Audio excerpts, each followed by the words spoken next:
Hola compañeros, estamos aquí en Canal Plus para presentar este magnífico programa llamado Lecciones de Cine. No hacemos más que llamar por teléfono y José Luis García no se presenta porque, bueno, la idea era que todo esto lo llevara él, que es el que realmente sabe de cine, pero no hay manera. Así que vuelvo a estar yo aquí para presentaros un nuevo documental titulado La magia del montaje.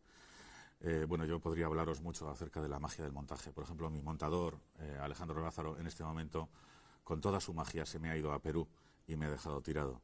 Está montando en este momento La fiesta del chivo, una gran superproducción, y ha pensado que era mejor eso que no montar mi pequeño episodio de televisión de terror de Chicho Ibáñez. Así que en este momento la magia del montaje me tiene bastante quemado.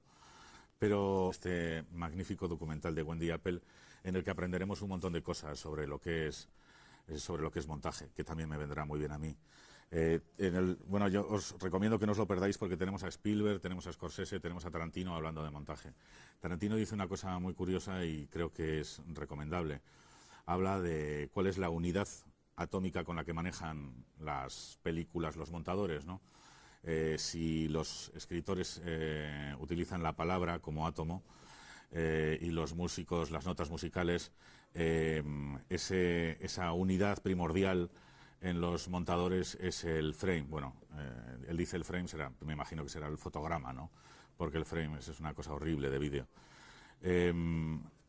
La verdad es que un buen montaje puede cambiar una película, pero en ese sentido yo no estoy muy de acuerdo. Yo creo que el director tiene ya un montaje en la cabeza y la habilidad del montador sería encontrar ese montaje que tiene en la cabeza el director. Os parecerá muy egoísta por mi parte quitarle todo ese mundo creativo al montador, pero yo creo que realmente es la misma película y la misma realización de la película exige un tipo de montaje, ¿no? Esto es lo que pensaría teóricamente alguien que da clases sobre cine en la universidad. Si te pones a rodar, evidentemente puedes tener un gran problema en tu primera película si ruedas exactamente lo que quieres. ¿Por qué? Porque de pronto ruedas a un tempo totalmente distinto al que deberías rodar, ya sea más lento o más rápido, y cuando llegas al montaje solamente tienes una opción, esa maravillosa opción que tú tenías en la cabeza. ¿Qué pasa? Que de pronto la película es un coñazo o es demasiado rápida y no puedes montarla ni puede tener el ritmo que tú quieres. Entonces existe ese fenómeno, recuerdo a los del deseo diciéndomelo continuamente: Alex, cúbrete, Alex, cúbrete. ¿Qué significa eso? Rueda más de lo que tienes que rodar, rueda con diferentes ángulos, rueda insertos, rueda documentales, rueda pájaros, rueda palomas volando, para que con eso puedas cortar y puedes hacer la secuencia más ágil, ¿no? Es patético, todo esto es patético, pero la verdad es que muchos lo hacemos porque no es bueno tener una única opción, lo mismo que no es bueno tener una única opción en la vida. Por eso, amigos, os recomiendo que veáis este documental que habla precisamente de eso. Ahí hace un recorrido histórico por Griffith, habla de Eisenstein y su famosa escalera, de Dziga Vertov y de otra gente que hablaron del montaje. Pero lo importante es esto, compañeros, que no se os vaya el montador a Perú, es un problema.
Lo que hace que una peli sea una peli es el montaje.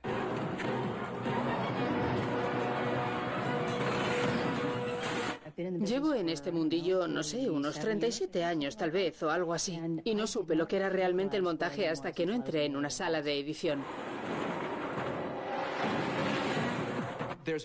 Hay magia en el montaje.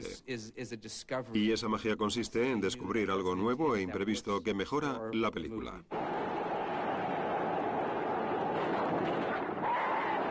En cuanto comprendes que el film es el producto de la edición, empiezas a fijarte siempre en el montaje.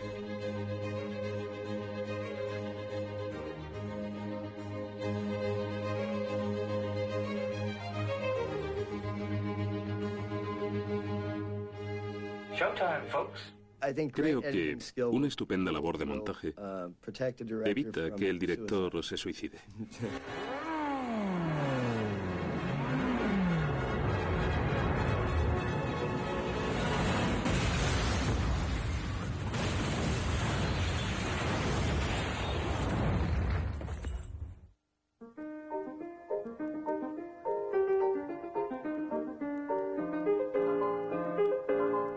Los primeros cineastas se limitaban a fotografiar lo que les interesaba o les gustaba. Mantenían el plano hasta que se aburrían o se acababa el rollo. Los padres del cine, Edison en Estados Unidos y los hermanos Lumière en Francia, eran muy pesimistas acerca del porvenir del cine. Es posible que en todo el mundo hubiese interés por ver aquellas imágenes en movimiento. Pero una vez que ya has visto el numerito de la manguera, ¿por qué vas a pagar por ver lo que puedes ver en vivo en la calle? De hecho, Auguste Lumière llegó a afirmar que el cine era un invento sin futuro. Sin embargo, Edwin Porter, uno de los empleados de Thomas Edison, demostró que se equivocaba. Porter descubrió que cortando y empalmando distintos planos era posible narrar una historia. Fue Edwin Porter quien en 1903, con The Life of an American Fireman, comenzó a intercalar los planos, provocando así una respuesta emotiva en el público gracias al montaje alterno de dos planos independientes entre sí. Cada escena tiene lugar en un sitio distinto. En resumidas cuentas, los bomberos corren hacia un incendio con sus coches de caballos. Y la otra escena transcurre en el incendio, a varios kilómetros de distancia. Entremezclando ambas, comprende psicológica y emocionalmente que las vidas de esas personas corren peligro y que los bomberos vienen a rescatarlas. Así que de repente estás deseando que lo consigan. Esperas que salven a esas personas. A menudo me planteo que debía de sentirse estando allí, creando un arte como estaban haciendo ellos y decir, ¿por qué no probamos esto? O esto no cuadra. Eso lo hacemos ahora mismo en la sala de montaje, cambiamos de plano. Ah, eso no vale. Pues imagínense lo que dirían en 1904.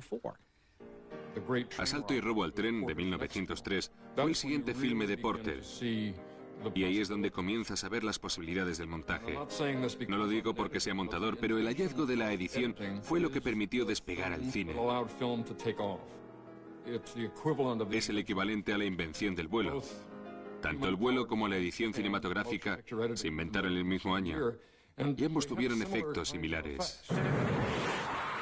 La innovación del montaje dio origen a un nuevo arte y a un nuevo lenguaje. Un lenguaje capaz de transportarnos en un suspiro de la vastedad del desierto a los misterios del rostro humano. Un cambio de plano puede salvar millones de años, conectando el pasado prehistórico con un futuro imaginario. El montaje es capaz de ralentizar el tiempo o de acelerarlo. El ritmo de un montaje puede sobresaltar al público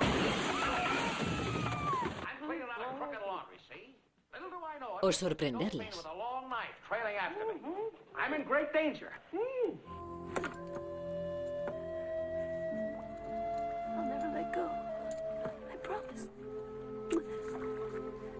La elección y la longitud de los planos determinan nuestra reacción ante todo cuanto vemos en la pantalla. A la gente les gustan las películas por el montaje, porque al fin y al cabo, ¿no nos gustaría editar nuestras propias vidas? Yo creo que sí. Me parece que a todo el mundo le encantaría eliminar los pasajes malos, los pasajes lentos y recrearse en los buenos. El editor tiene que ser una especie de defensor del público. El montador tan solo ve lo que hay en la pantalla, no lo que sucedía en el momento del rodaje. Y así es como lo va a ver el espectador.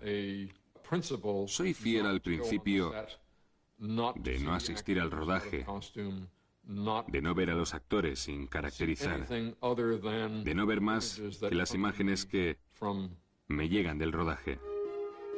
En cualquier superproducción de Hollywood se impresionan casi 200 horas de película. Desenrollando de sus bobinas, el celuloide se extendería desde Los Ángeles hasta Las Vegas. Un montador puede trabajar durante meses, incluso años, para transformar todo este metraje en un filme de 2 horas. La cinta definitiva contendrá millares de planos, cada uno de ellos compuesto por fotogramas de un 24avo de segundo de duración. Para el director es una palabra, ¿vale? Para el compositor o el músico es una nota, ¿vale? Para el montador o el cineasta son los fotogramas, ¿vale? Y un fotograma descartado, o 2 fotogramas añadidos, o 2 fotogramas menos, son la diferencia entre una nota disonante y otra consonante. Es la diferencia entre una mierda tosca y basta y un ritmo orgásmico. David Ward Griffith fue el primer gran cineasta que comprendió la importancia psicológica del montaje. Trabajando una década después de Porter, hizo más que cualquier otro por perfeccionar los recursos narrativos desarrollados por Porter. Griffith inventó y generalizó unas técnicas que establecieron la gramática básica del cine.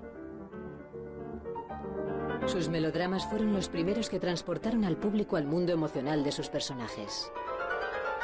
Desde luego, fue el primero en emplear con eficacia el primer plano.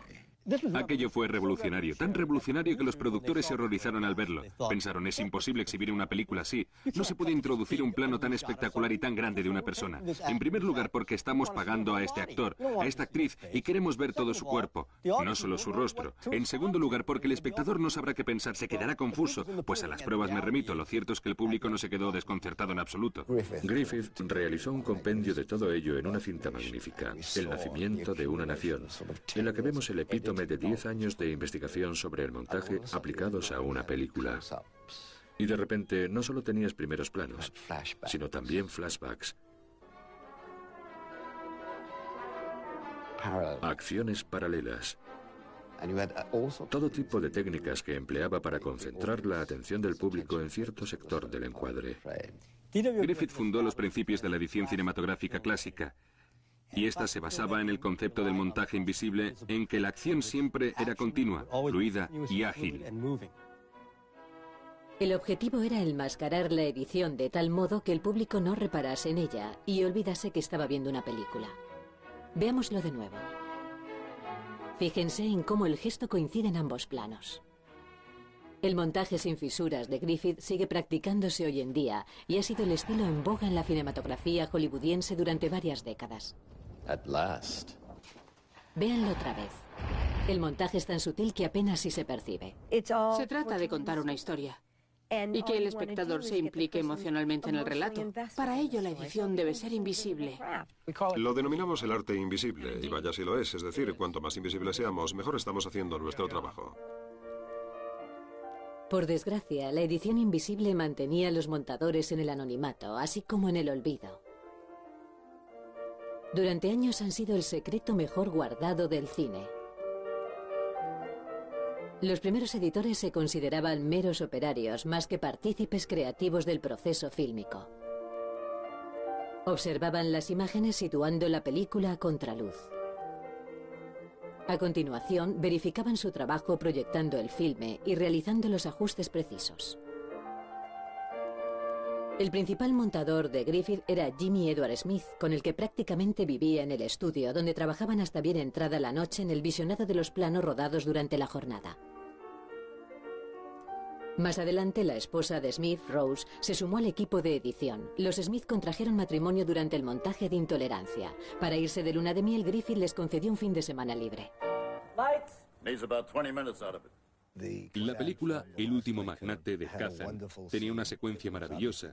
Era obviamente la historia de Irving Thalberg y siempre me ha parecido una magnífica metáfora del proceso de montaje. Es así, es silencioso, es anónimo. Jesus. Goddamn movie even puts the editor to sleep. He's not asleep, Mr. Brady. What do you mean he's not asleep? He's dead, Mr. Brady. Dead? What do you mean he's dead? He must have died during... He's dead. We were just watching the rough cut. Jesus, I didn't hear anything. Did you hear anything? Not a thing. Eddie, you probably didn't want to disturb the screening, Mr. Brady. Hoy en día el montador no solo está vivo, sino que se ha convertido en el principal colaborador del realizador. Ningún otro miembro del equipo pasa tanto tiempo trabajando a solas con el director. Buscar la forma de relacionarse con el montador es como tratar de decidir si uno se casa o no. Porque si el matrimonio no va bien, el divorcio será complicado. Cuando estaba haciendo mi primera peli, lo único que sabía era que quería una mujer montadora, ya que me daba la impresión de que cuidaría mejor tanto de mí como de la cinta. Que yo no trataría de llevármela a mi terreno por el mero hecho de hacerlo, ¿vale? Y que ella no intentaría imponer su criterio ni enfrentarse conmigo. Una mujer me nutriría a lo largo del proceso.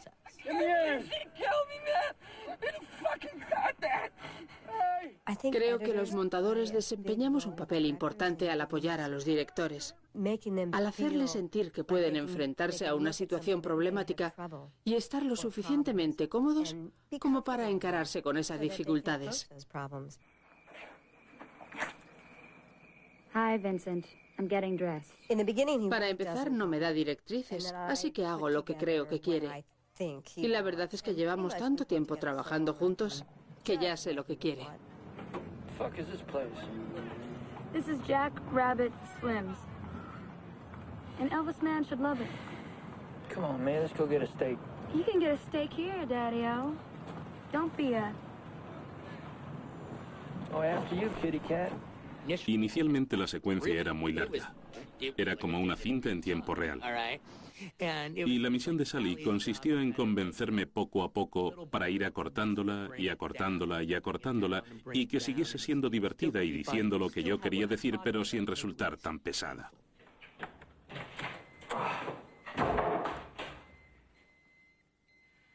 Él quería que diese la sensación de ser una cita auténtica.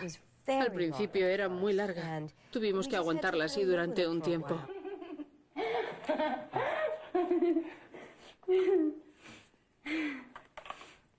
Me permitió seguir soportándola el tiempo suficiente para que acabase diciendo, vale, ya me he hartado, ya he visto suficiente. Bueno, tal vez podamos prescindir de esa parte, venga. Lo quiere así, de repente se queda así. Finalmente fuimos cortando y cortando hasta que se nos fue de las manos y tuvimos que recuperar algo. Se acabó, basta ya, ¿sabes? Esto no es un videoclip. Estuvimos así 8 meses intensísimos. Lo veía más que a mi marido. Y a veces me enfadaba con ella por no leerme el pensamiento al 100%. Es que no me bastaba con que me lo leyese el 80% de las veces, ¿sabes? Trabajamos juntos con mucho ahínco y es increíble que sigamos llevándonos bien. Si me pasase tanto tiempo con mi marido, creo que me llevaría peor. Cuando ya se me ha ocurrido una idea, he escrito el guión, he encontrado la financiación, he confeccionado el reparto y he dirigido la película, llego a la sala de montaje como un náufrago a la costa, porque me alegra mucho estar allí, ya que pienso, bueno, ya podemos empezar a hacer el film. Es difícil ser director. Y el rodaje resulta tan arduo que normalmente cuando llegan a la sala de edición durante la primera semana no son ni sombra de lo que eran al comenzar la producción. Y al menos en mi sala de montaje intento que estén tranquilos, reconfortarlos y volver a ponerlos en forma para que puedan seguir trabajando en la película. Cuando Matthew Broderick se lleva una bronca por haber fastidiado las elecciones en Election, entra en el despacho del director y ve congregada a toda esa gente que sabe que la culpa es suya. Mr. McAllister, I hope you can help us clear something up. Quería montarla como la secuencia final del bueno, el feo y el malo, recreándose los rostros durante muchísimo tiempo y con la música intensificándose.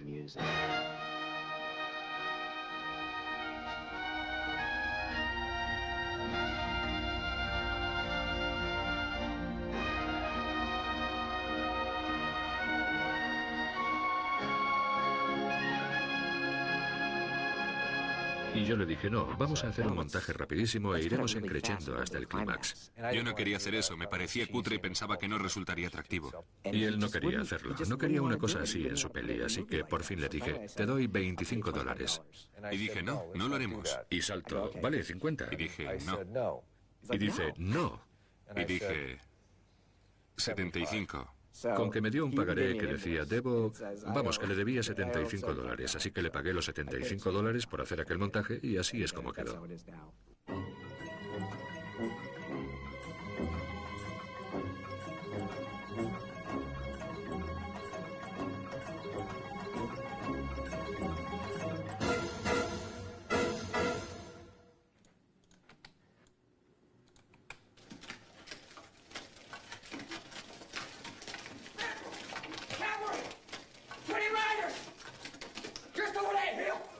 Hay algo que no me cuadra aquí, y voy a tener que averiguar si nos va a dar problemas o no, ya que Brown me está mirando hacia la cámara.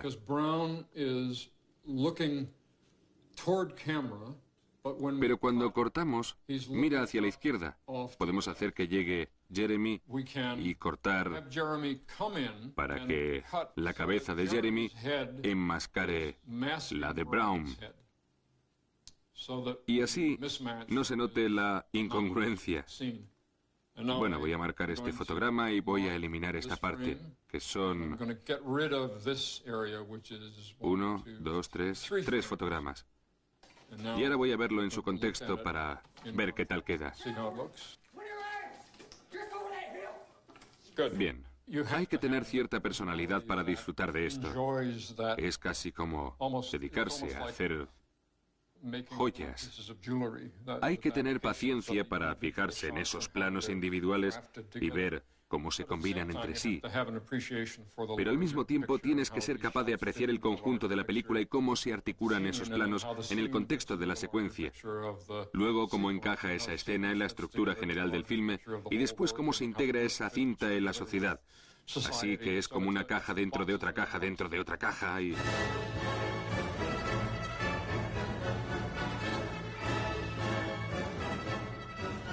La Revolución Rusa provocó asimismo una revolución en el montaje fílmico. Los locos de los rusos empezaron a joder con las imágenes, a yuxtaponerlas y a crear diferentes efectos emocionales. Lenin vio en el cine el vehículo perfecto para animar a su pueblo, analfabeto en su mayoría, a sumarse a la revolución. Llevaban aquellas películas a los campos de labor y las proyectaban para los campesinos. Comenzaron a darse cuenta de que podían obtener ciertos efectos emotivos y psicológicos mediante un determinado tipo de montaje entre una imagen y la siguiente. Y aquello se convirtió en una manipulación de los sentimientos del público. Los cineastas rusos abominaban de las narraciones burguesas y del montaje transparente practicado por Griffith. En lugar de melodrama, ellos ofrecían la vida real. Para realizar el filme El hombre de la cámara, el documentalista Zika Vertov y su equipo sacaron las cámaras a las calles a fin de filmar la vida cotidiana moscovita. Me recuerda constantemente que estoy viendo una película. Hay secuencias que se desarrollan en una sala de montaje. ¿Ves cómo editaba los filmes allá por 1929? Estaban inmersos en una verdadera explosión de actividad creativa cuando manipulaban aquellas imágenes. Todas las convenciones del montaje moderno ya se encuentran en el hombre de la cámara. La cinta no solo era un canto a la revolución, sino también al papel del camarógrafo y del montador que colaboraban en ella. Vertov y su esposa Elisabetta editaban sus documentales y noticieros en oscuros sótanos plagados de ratas rebulléndose entre sus pies. Pero en este filme, Vertov concedió al editor cinematográfico tanta importancia como a cualquier otro participante en la revolución. El teórico Lev Kuleshov experimentó asimismo con la edición cinematográfica. En su estudio más famoso tomó un plano de un actor ruso y lo intercaló con otros 3 planos distintos. Un plato de sopa caliente. Una mujer desconsolada aferrada al ataúd de su esposo. Y una niña jugando con su osito de peluche. Cuando el público vio la película, puso por las nubes la interpretación del actor. Lo hambriento que parecía ante la sopa. La pena con que observaba a la mujer. y lo tiernamente que contemplaba la niña. Pero en realidad, en todos los casos se trataba de la misma expresión. Ahora bien, así se demuestra el poder de la yuxtaposición, el poder de la edición, que empalmando un plano con otro origina un tercer significado. Y ese tercer significado es un efecto, una emoción, que es mucho mayor que la suma de sus partes. Y esa es la base de todo el montaje, dicho sea de paso. Uno de los contemporáneos de Kuleshov, Sergei Eisenstein, combinó estos experimentos con la ideología marxista para realizar filmes de fervor revolucionario. Consideraba el montaje como la historia, una lucha de imágenes e ideas. El sentido de la película no residía en los planos propiamente dichos, sino en su colisión. Cuando dos elementos entran en conflicto, argumentaba, su choque da lugar a un nuevo sentido de orden superior. Mientras que Griffith trataba de disimular su montaje, Eisenstein se deleitaba con él. Quería que el espectador fuese consciente de cada fotograma, que supiese que se trataba de un filme, no de la vida real. Eisenstein es el primer auténtico director. Se batía el cobre con la puesta en escena, con la planificación y demás. Pero todo estaba al servicio de las tijeras, hasta el más mínimo aspecto. Me regalaron un proyector de cine a los 11 años. Y una de las primeras películas que tuve fue El acorazado Potemkin. Pasaba la secuencia de la escalera de Odessa una y otra vez. No me podía creer lo que estaba viendo. Uno de los factores que la hacen tan sorprendente es el montaje, la asombrosa sucesión de imágenes. Lo que hacían los rusos era una reacción contra lo que había creado Griffith, el montaje clásico, y ahora llegaba la edición de Eisenstein. Y esto se puede comprobar. El cine estadounidense ha absorbido todas esas técnicas de los rusos y ahora está en nuestra cinematografía.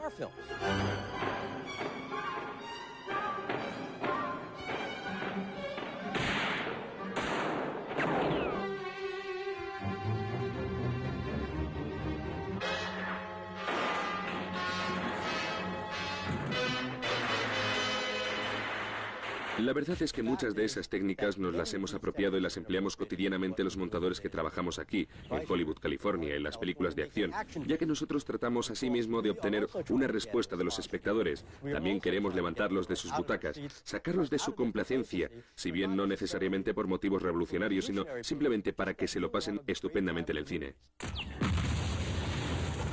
Tienes suspense y tienes acción.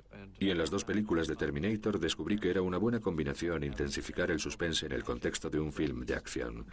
En Terminator 2, el juicio final, los personajes se van presentando de un modo lento y tenso, hasta que nos centramos en el joven John Connor, que de repente ve a Terminator por primera vez, y todo ello a cámara lenta. Me gusta usar la cámara lenta para crear suspense, ya que imprime ese carácter retardante propio de los sueños o las pesadillas. Y de repente se produce una ruptura catártica y la acción se acelera.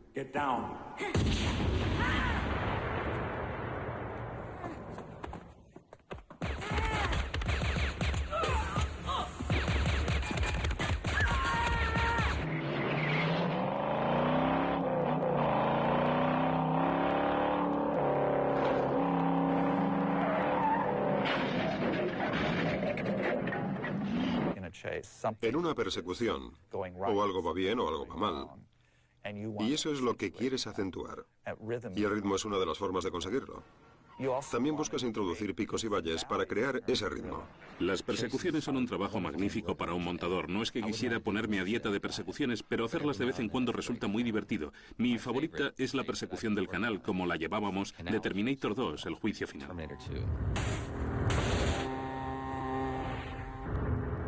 Nuestros antepasados sobrevivieron y por eso estamos aquí.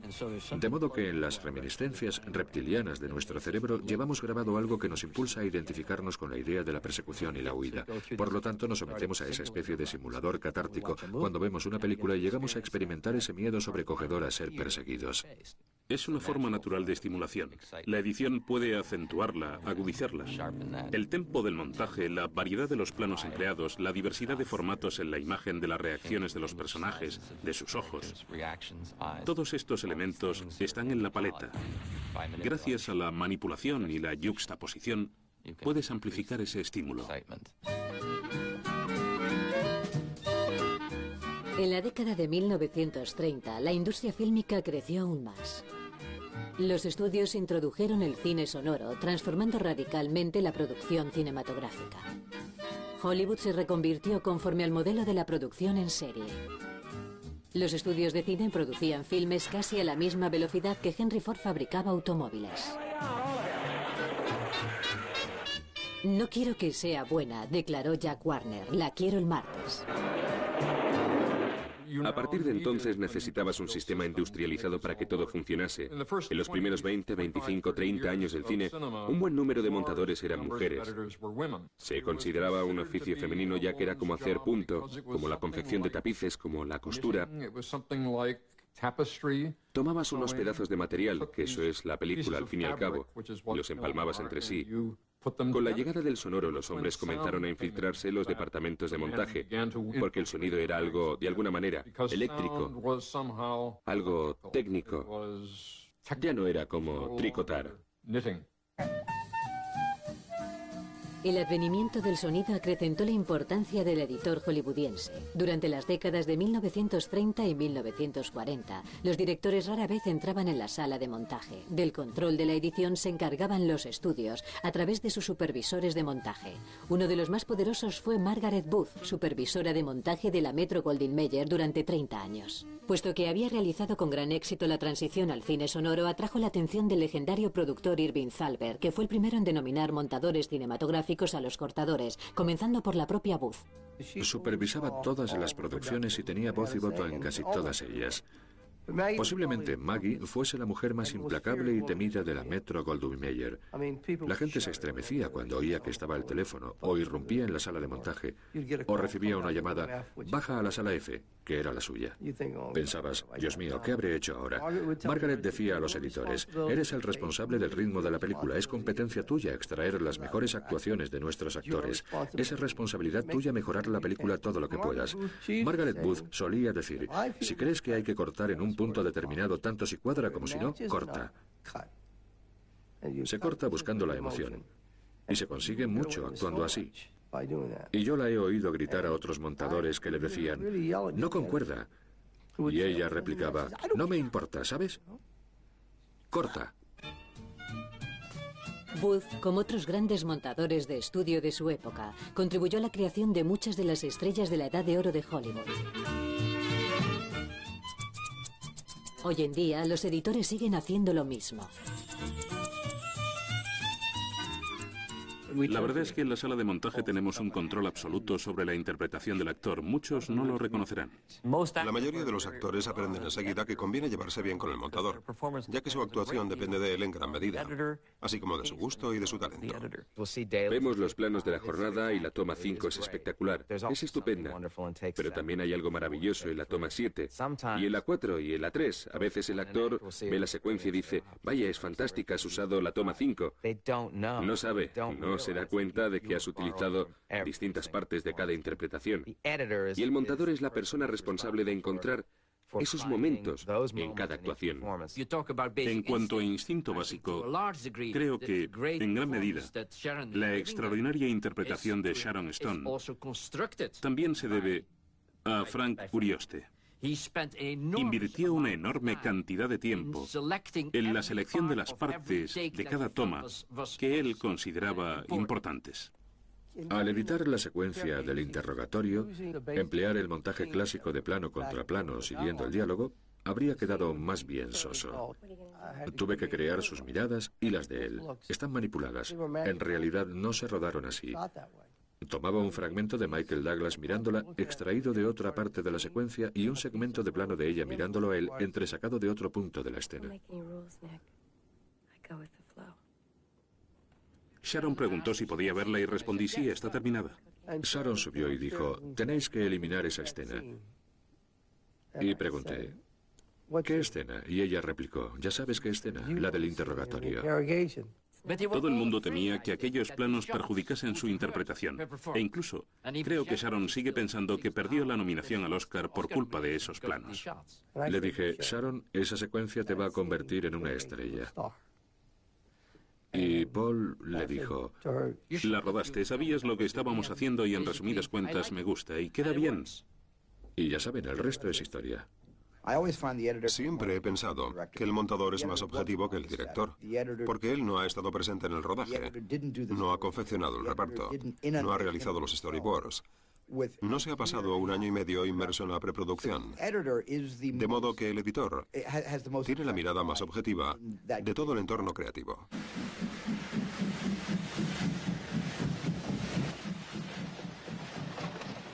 Recuerdo que una noche fui a ver a Steven en Polonia y le dije, Steve, quiero que veas esta secuencia. Y me dice,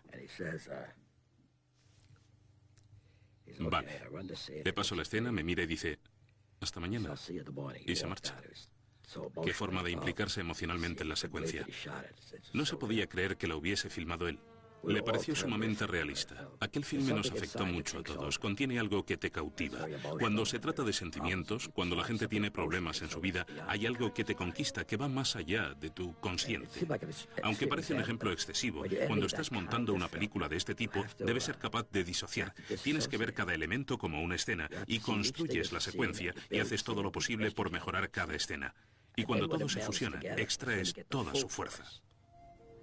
Creo que la secuencia de la lista de Schindler, que ejemplifica perfectamente la importancia de la emoción expresada a través de la edición fílmica, es la escena en que toman algo juntos, la primera copa que comparten, ya que hasta este momento Stern se ha negado a beber con Schindler.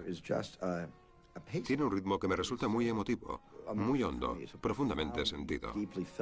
Someday, this is all going to end, you know. I was going to say we'll have a drink then. I think I better have it now.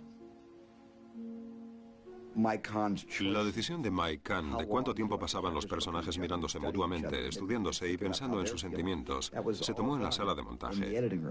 No estaba en el guión, no estaba en el plató el día del rodaje. La totalidad de esa especie de comunión emocional de las mentes de aquellos dos hombres extraordinarios surgió en la sala de edición. En las secuencias de diálogos, me gusta que la gente se mire, que sus miradas se encuentren. Así se vinculan y tú conectas. El montaje cinematográfico también puede considerarse un baile de miradas. El ojo de Philip Seymour Hoffman está mirando, y eso es bueno. Ahora vamos a pasar a un primer plano de Hoffman mirando. Y aquí tenemos el primer plano de Hoffman. Este ángulo no lo hemos visto hasta ahora, de modo que el cerebro tiene que figurarse que está viendo, y tal vez porque lo está viendo. Y en la medida en que prolongues la duración de los planos, permitirás que se desencadene una serie de razonamientos. Cuando descartas un plano, también erradicas los pensamientos acerca de ese plano. Ahora queremos mostrar lo que está viendo, porque así sabremos qué está pasando. Ahí lo vemos pensando. Y luego baja la vista. Vamos a pasarlo a su velocidad. Mirada. Punto de vista. Piensa. Otro compinche. Vamos allá. ¿Y ahora qué? Vámonos. Aquí pasa algo. No lo hagas. Y nos vamos. Puesto que es muy completo sensorialmente, el cine tiene algo especial. Gracias a esa fusión tan poderosa entre el sonido y la imagen, se obtiene algo que penetra profundamente en nuestro interior. Los cineastas descubrieron que el sonido y la imagen no se limitaban a simular sentimientos, sino que además podían influir en el pensamiento. Durante la Segunda Guerra Mundial, el gobierno estadounidense reclutó a lo más granado de Hollywood. Montadores y directores recurrieron a las mismas técnicas que empleaban en sus filmes de ficción para impresionar a los espectadores de todo Estados Unidos.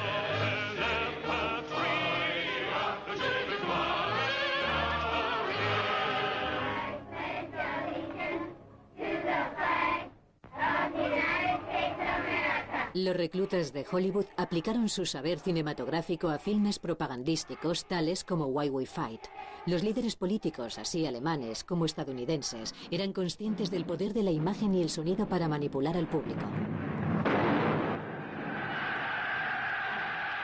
Uno de los ejemplos más infames del cine al servicio de la propaganda política es El triunfo de la voluntad de 1935. La directora Leni Riefenstahl se sirvió del sonido, la música y un montaje magnífico para endiosar a Hitler. In uns marschiert Deutschland und hinter uns kommt Deutschland. Cuando los aliados declararon la guerra a Alemania, el montador británico Charles Ridley reeditó el mismo metraje para ridiculizar a Hitler.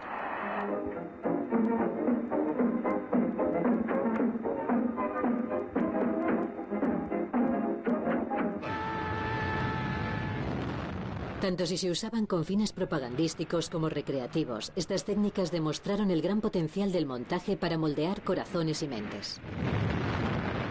El manejo de los elementos cinematográficos es algo muy poderoso. Es algo casi sagrado, en cierto modo, ya que está provocando efectos, está suscitando reacciones en el público.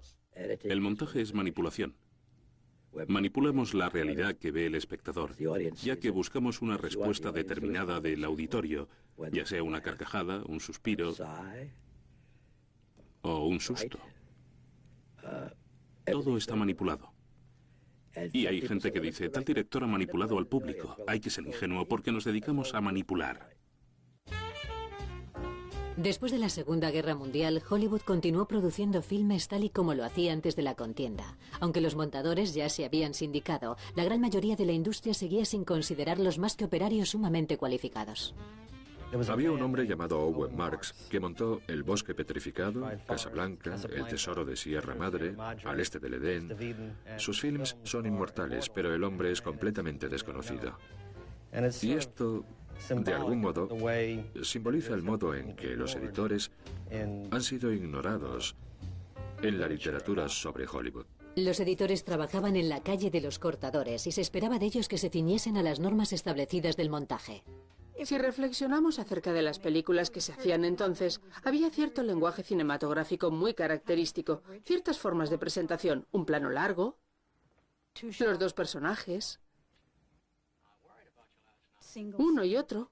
Había casi un método formulario de realizar una película. Era un lenguaje fílmico muy estricto. Y en términos de edición también había reglas que sabías que no podías romper.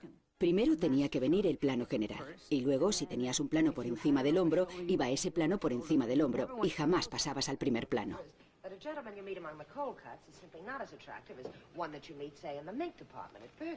En los años 40 y 50 el público esperaba que un personaje llegase en coche, se le viese salir del vehículo, caminar hacia el edificio y abrir la puerta. Luego el montador cortaba el plano de la puerta abriéndose desde dentro. El personaje entraba, se acercaba y se sentaba. Me parecía completamente estúpido tener que mostrar a alguien bajando las escaleras y cruzando la calle. Vamos a ver, sabías que venía de aquí y se dirigía hacia allí, ¿por qué no cortar directamente?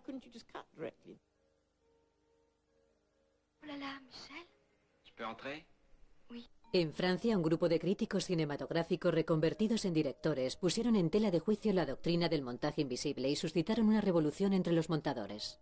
La primera vez que vi una película de la Nouvelle Vague francesa me encantó inmediatamente. Me entusiasmó la idea, me cautivó su forma de editar y pensé, me gustaría montar así.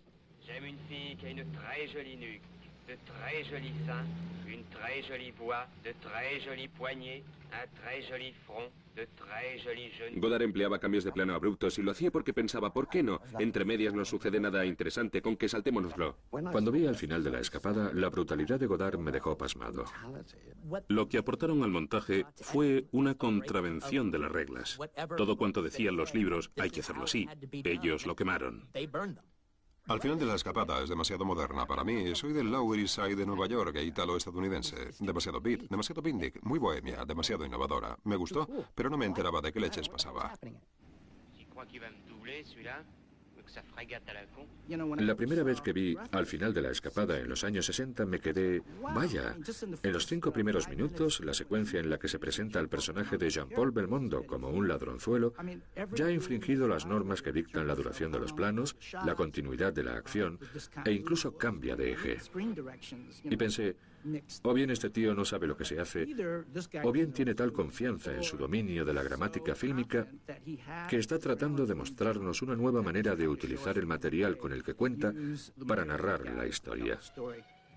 Hubo algunos filmes que transformaron radicalmente nuestra idea de la cinematografía. y desde luego influyeron en el concepto de montaje. Y con toda seguridad, una de aquellas películas pioneras fue Bonnie y Clyde. Hay quienes afirman que fui la primera en conculcar las reglas, pues fueron los rusos quienes lo hicieron. Y también los alemanes. No era nada nuevo, pero para Hollywood sí era algo innovador. Hay varios montadores que me han influenciado. Han influido en mis ideas. Didi Allen, desde luego, me enseñó a perder el miedo a arriesgarme a hacer cosas que aparentemente no iban a quedar bien. Cuando Beatty y Faye Dunaway se conocen, están en la calle y ella dice, no me creo que robes bancos. Y él responde, sí que lo hago, mira mi pistola. La saca y se la enseña en plena calle. Y eso se podría haber hecho muy fácilmente con un picado sobre el arma. Una panorámica hasta las manos de ella jugueteando con la botella de Coca-Cola y subiendo hasta su rostro. Pero se hizo con ella mirando hacia abajo, el arma. Y él de nuevo. Te mantiene en tensión. Hay emoción, hay peligro, hay erotismo, porque no puedes observar cada movimiento, ya que estás eliminándolos. Y no permites que la situación llegue a su final lógico. Bonnie y Clyde era mucho más violento que cualquier otro film porque a los estadounidenses les gusta la violencia mucho más que a nosotros. Se filmó de varias y maravillosas maneras, ya que Arthur quería que esa escena se montase de ese modo. Estaba excelentemente ejecutada desde el mismísimo primer corte. Jerry Greenberg era mi ayudante. La última secuencia se la encomendé a él y fue él quien realizó el primer montaje de la escena. Yo me limité a pulirla después.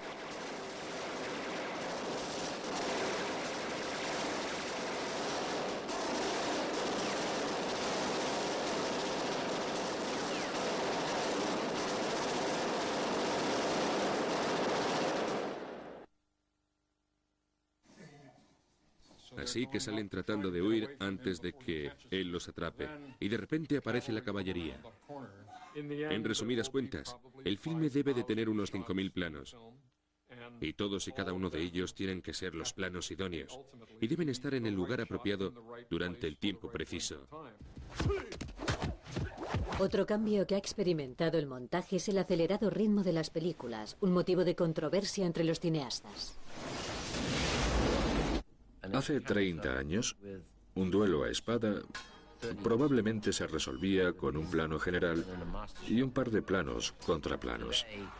Hoy en día, ese combate contiene 200 planos rapidísimos, fugacísimos. Una espada que penetra en el pecho, un leve movimiento de la muñeca. Así que el público se queda hipnotizado con ese torbellino de minucias. Y eso es lo que te pide.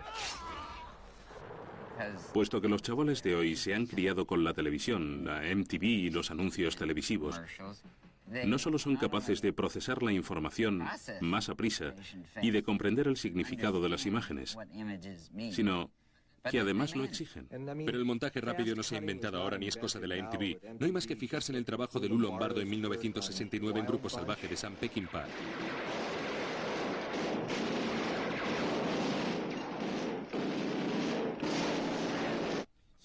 Algunas veces cierto estilo de montaje es eficaz en el contexto de un filme y logra estimularte. Pero si ese ritmo te machaca sistemáticamente como un metrónomo a toda velocidad durante 2 horas, te resulta un pelín, al menos a mí, aunque tal vez sea que me estoy haciendo viejo, te resulta un pelín agotador. Ahora bien, a mis hijos no les importa, ya que ellos se han criado con los anuncios de 30 segundos, la MTV, la VH1 y los videojuegos. Tengo la sensación de haber nacido con 80 años y de haber ido creciendo al revés. De modo que ahora tengo unos 27, me he hecho un tatuaje y me siento más identificado con una generación que ha aprendido a asimilar la información a una velocidad que hasta ahora parecía inconcebible y cuyo compás es mucho más impetuoso que el ritmo narrativo tradicional. Lo que me da miedo es la tendencia de que todo sea rápido.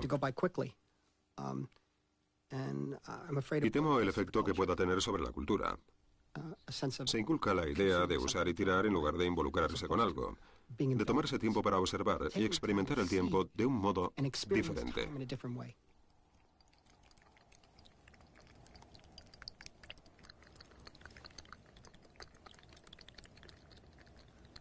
First, one understands that he causes much of his own suffering needlessly.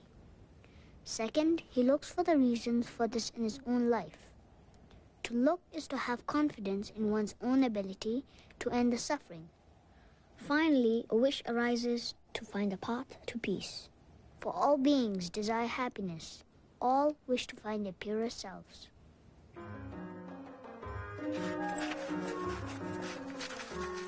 En muchos sentidos somos los últimos narradores. El guionista ha escrito el guión, luego se ha dirigido y por fin llega el último estadio narrativo, que es el del proceso de montaje. El último borrador del guión es el primer corte de la película. Y el último corte de la película es el último borrador del guión. Un montador puede tomar una secuencia filmada por el director y reconfigurarla de tal manera que se transforme en una escena totalmente distinta, lo cual es mucho más beneficioso para la cinta. Obviamente, los grandes directores te entregan un material estupendo con el que trabajar. Pero la película que acabas viendo es la versión editada y el montador es en gran medida el responsable de ella. Mi trabajo me parece absolutamente fascinante y absorbente. Me senté a trabajar y pasaron 30 años sin que me diese cuenta. Es cierto, cuando entro en la sala de montaje por la mañana, cuando estoy editando, mi ayudante tiene que recordarme que ya es hora de almorzar, o Steven tiene que venir a decirme, Mike, ¿por qué no paras un rato? O algo así, porque el tiempo se me pasa volando. Estás creando un mundo completamente distinto, estás construyendo todo un edificio. En cierto sentido te diviertes, ya que se parece mucho a montar un puzzle. Tengo millares y millares de piezas. A ver cómo cuento la historia. ¿Esta va antes que esta? No, esa no va, o solamente necesito la mitad. Este trabajo no es muy distinto al del estudioso del Talmud, que va y se sienta a reflexionar acerca del libro una y otra vez, extrayendo siempre nuevas respuestas que solo son ligeramente más refinadas que la última que obtuvo. Sentarse en un cine, ver un preestreno y oír al público reírse en el momento en que esperas una carcajada, y ahí la tienes. O oír a los espectadores gimiendo y llorando porque es muy triste. Confías en que ese momento sea exactamente así, y eso es maravilloso. Te da una idea de tu poder. Creo que la gente tiene la capacidad de aprender, porque si no es así, ¿de qué sirve? Todos moriremos algún día. ¿Y cómo va a continuar esto tan fantástico que llamamos cine, películas, narración, si no lo transmitimos y enseñamos a otros a hacerlo? En el siglo transcurrido desde que Edwin Porter introdujo la edición fílmica, los montadores han salido de esas salas penumbrosas y marginales. Antaño, mujeres y hombres anónimos gradualmente han ido convirtiéndose en los principales colaboradores del proceso cinematográfico. El secreto mejor guardado de las películas, el editor, por fin ha salido a la luz. The Oscar goes to...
Thank you.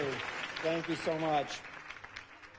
You know, Stephen gave me my my first editorial advice. I don't know if you remember this or not, Stephen, but Stephen produced I Want to Hold Your Hand, my first movie, so talked to him about a lot of things, but when it came to editing, he said, "Hey, Bob, real easy. when in doubt, cut it out. And, you know, I've been saying that in the editing room, as you guys know, for all these years.